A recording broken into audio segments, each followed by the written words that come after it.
A lawmaker is planning to introduce legislation aimed at improving Maryland's foster care system after the death of a 16-year-old in the state's care. Fox 25's Mackenzie Frost joins us live from the newsroom. Mackenzie, the bill is coming from Delegate Mike Griffith, who you've talked to about this very issue. Yeah, Mary, that's right. Delegate Mike Griffith was in foster care the system himself when he was between the ages of 12 and 18 years old. I spoke with him a couple of weeks ago after that first scathing audit came out about the Social Services Administration, really highlighting some of the gaps in the system. Now, he says he's drafting legislation aimed at fixing some of those problems. It's called the Never Again Act of 2026, or Kanaiyah's Law, named after that 16-year-old girl who died in the Baltimore hotel. Under his proposal, it would prohibit foster care children from being placed in hotels for more than a week without a review and authorization from the Secretary of the Department of Human Services.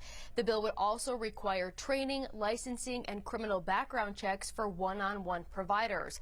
When I previously spoke with Delegate Griffith, I asked about how some of these problems have been going on within the foster care system, something that he says has really been an issue for many, many years.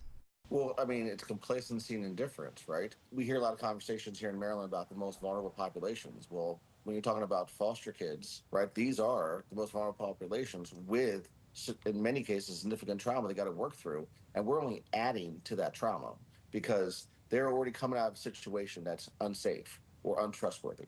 And then we're putting them in a situation with individuals that are unsafe and untrustworthy.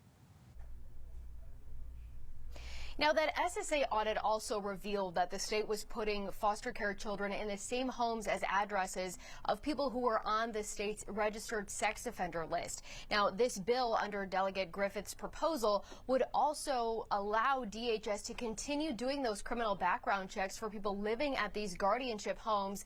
DHS right now says that it does not believe it has the legal authority to do so under this proposal. Griffith says it would then have the ability to do so, which is something he says needs to happen. Live in the newsroom, Mackenzie Frost, Fox 45 News.